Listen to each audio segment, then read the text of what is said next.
Joining me now is the Democratic Congresswoman Jasmine Crocket of Texas. She's a member of the House Judiciary and Oversight Committee. She's running for the Democratic primary in the for the Senate in Texas, which is why we had booked you to be on our show, and we always appreciate your time, although the news has overtaken that story for the moment. So I want to get your view, largely as a member of Congress, because we have had wars in that part of the world that have ended up being a real cause of loss of blood and treasure.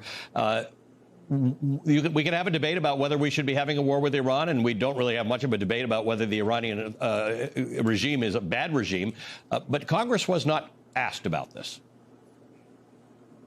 No, we were not, and that's the problem. You know, there are people that will land on all sides of this conflict and what should be happening or shouldn't be happening. But the one thing that I want to remind the American people of is that we have a Constitution.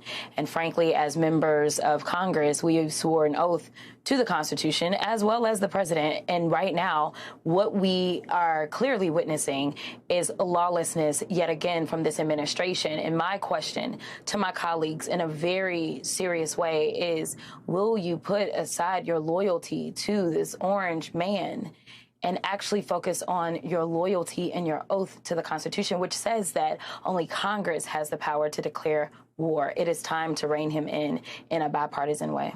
And do you think that that kind of bipartisan support exists? There's actually a lot more bipartisan support recently in Congress than we had grown to expect over the course of the last year. Whether or not this is about approving a war, it's fundamentally about Congress asserting its role as the branch of government that is constitutionally allowed to determine whether war occurs. That's exactly right. And listen, Thomas Massie and Ro Khanna have been working together quite often on bipartisan legislation, including the Epstein files. And so they do have a war powers resolution that they have been working on together. And I do know that Ro Khanna has made it clear that he wants to bring that to the floor on Monday.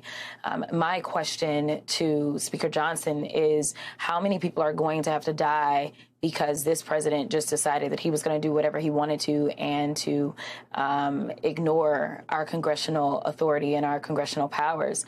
I don't think that we should wait till Monday. And this is being said as someone who literally has an election on Tuesday. I've got to make sure that I am doing what I swore an oath to do as a sitting member of the House. And I think Speaker Johnson needs to call us in right now, and we need to deal with this right now. The authorization for the use of military force, which was passed in 2001 in the wake of 9/11, has been sort of stretched and extended, largely allowing the president certain powers as it relates to certain terrorist groups, named terrorist groups. It didn't name ISIS, but it's been legally thought to understand ISIS. It does not extend to the Iranian regime, whatever one thinks of the Iranian regime. You're a lawyer. At some point, if the administration wants to make a case about why America should be bombing Iran, there are lots of places to make that case. I do want to remind people, the president has not gone to Congress asking for an AUMF. This is not even a debate technically that has happened in Congress. That's correct. I mean, you know, and here's the thing. I was concerned when he went into Venezuela, because I said that because of the cowardice of our Republican colleagues, this was going to give a permission structure for bad behavior. And that's exactly what we've seen. Now, we know that he's been flirting with this. In fact, it was last weekend that I thought that he probably was going to do this, because he has a history of doing this right on the weekend when we're not in, when we can't ask questions immediately and demand a briefing immediately. And so it is understandable that people have whatever issues that they have with Maduro, just like you've stated. People have whatever issues they have with the regime that is in control over in the Middle East. But the problem that we have is that you are not following the law. Like, that's the issue. If you feel as if you have everything that you need to actually engage in these types of actions, then why is it that you aren't coming to Congress? That is the big question. And my argument is that because it's not, that you don't have the legal authority when you go out on your social media platform and you say things like, well, they interfered with the election. That is not a reason to go and drop bombs and kill people and risk the lives of the people that have sworn an oath to protect this country.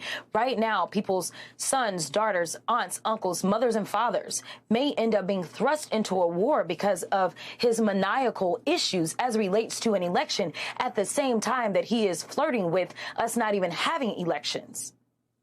Congresswoman Jasmine Crocket, thank you for your time this morning. Again, I'm sorry, I wanted to talk to you about Texas. Hopefully you and I will have a chance to talk again before Tuesday. Congresswoman Jasmine Crocket of Texas is a contender for the Democratic nomination in Texas. That primary is being held on Tuesday, and of course, we'll have special coverage of it.